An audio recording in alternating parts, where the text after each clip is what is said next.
Hi, and welcome back to the Stage of the Modern Age. Today we're going to be talking about the Dresden Files, specifically the politics of the Dresden Files, the Unseelie Accords, and the signatories of those accords. Once again, there is a spoiler podcast, and so if you haven't read up to the book Battlegrounds, I recommend that you do so before watching this, as there may be information that is discussed and talked about that you do not know yet and will spoil you for future books. So if you want to avoid spoilers, pause now, finish the books, and return when you're done. Now, the Unseelie Accords are the legal system, so to speak, of the supernatural world in the Dresden Files.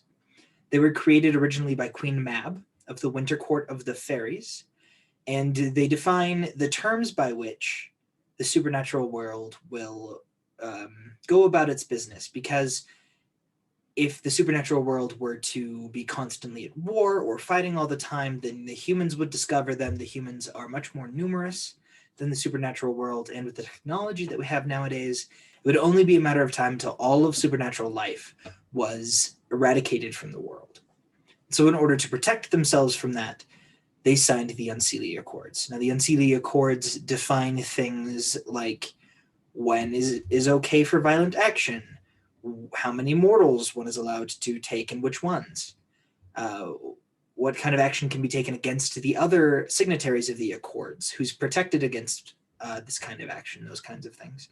They set and define rules and limits, like a peace treaty or like an alliance, that keeps these supernatural forces from each other's throats, when normally they would be aggressively murdering one another, as well as taking the lives of various humans. Instead, they are kept at peace with one another due to the Unseelie Accords.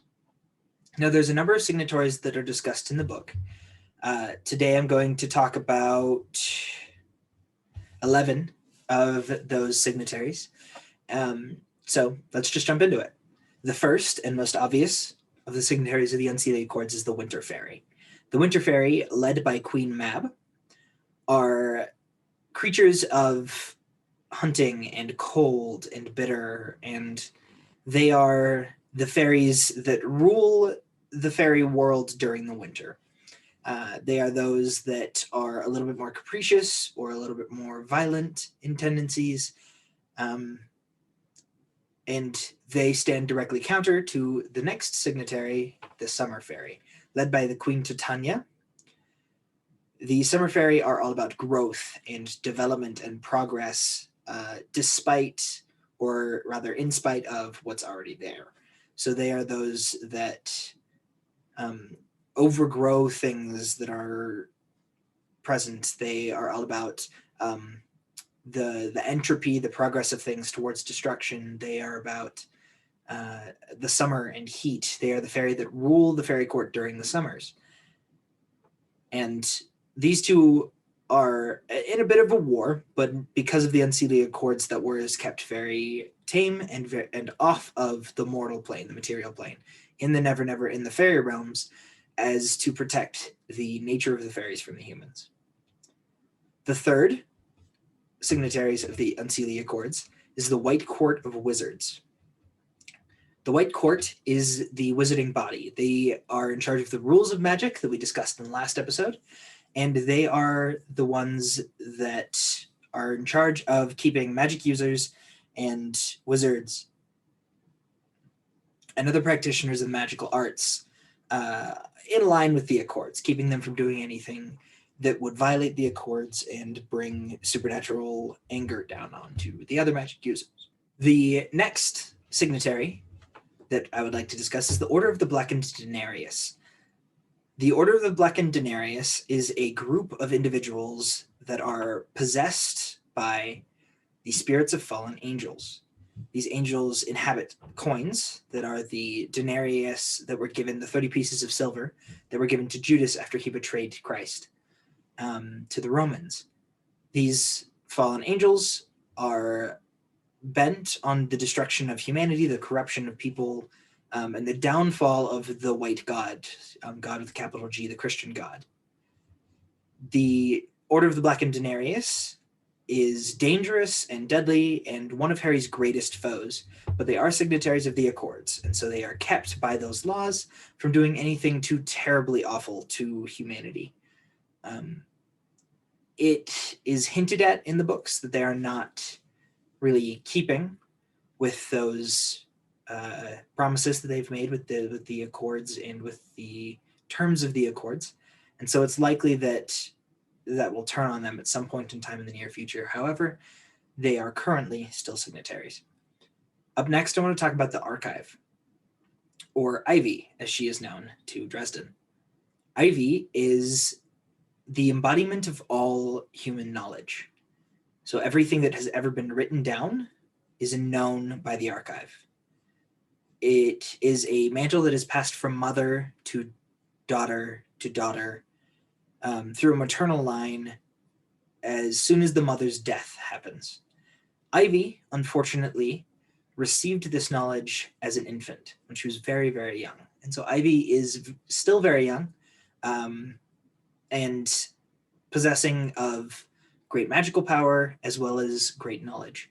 The combination of these two makes Ivy an extremely dangerous force on the battlefield. However, because of her youth and innocence, she is kind and caring, but also burdened by the knowledge that she has and has had since her very earliest years. Up next, we're going to discuss Monarch Securities.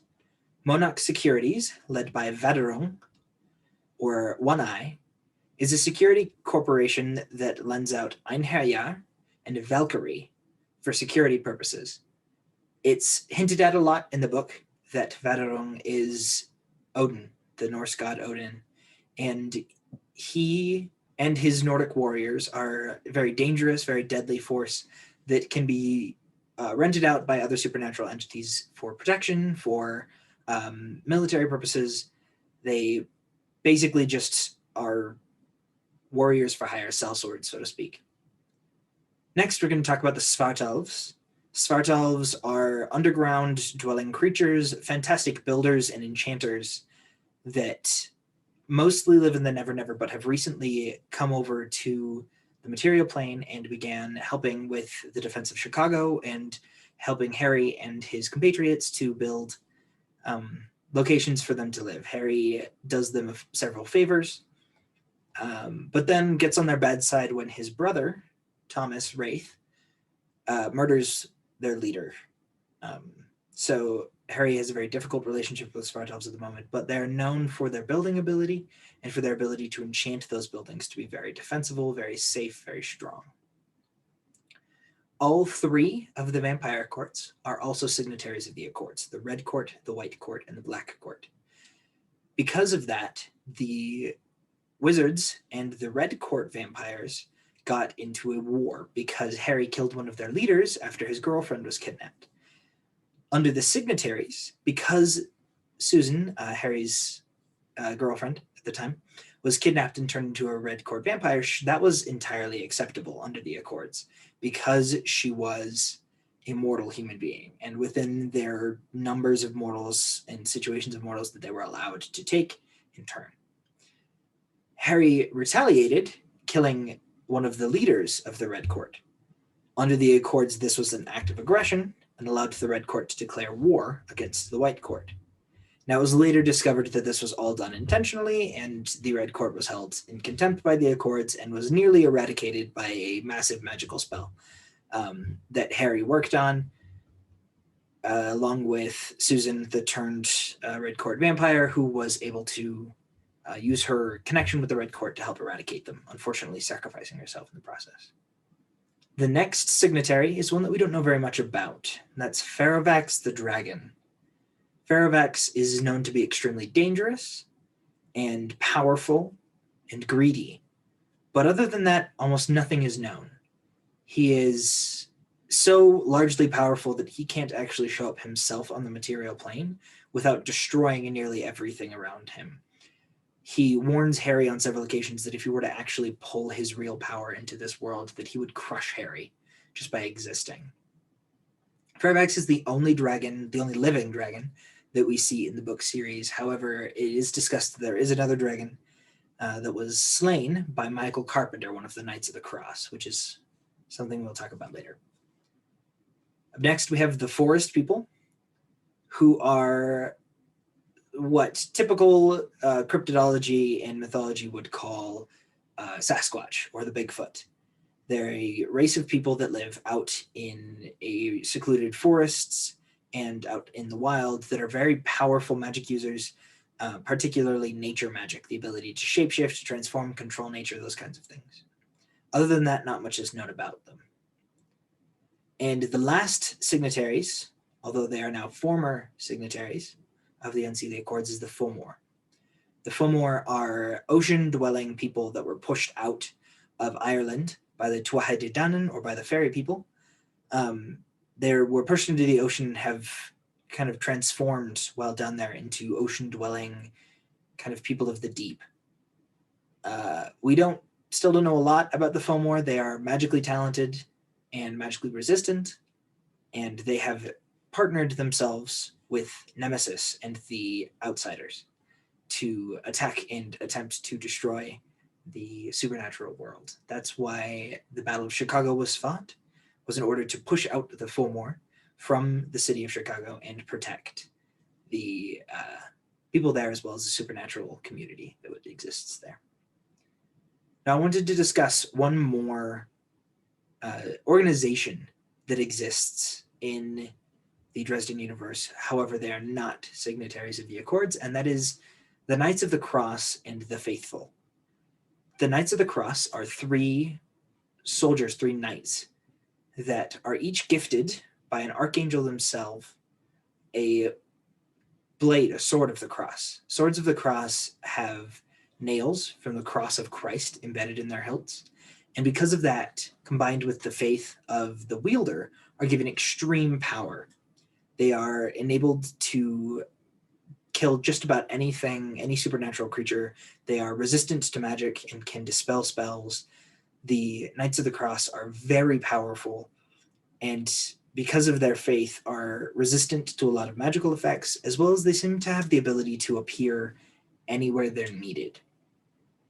This last ability, as well as the protection of their faith, is something that is shared by all faithful individuals, people that have a true belief in a higher power.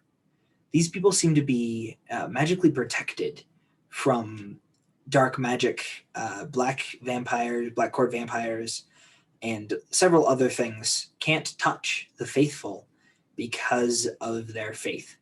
Now, this faith also, like I mentioned with the Knights of the Cross, will sometimes allow them to simply know things or be places that they shouldn't be. They can receive bolts of inspiration that guide them to those who need their aid and inform them what they need to do to be most helpful.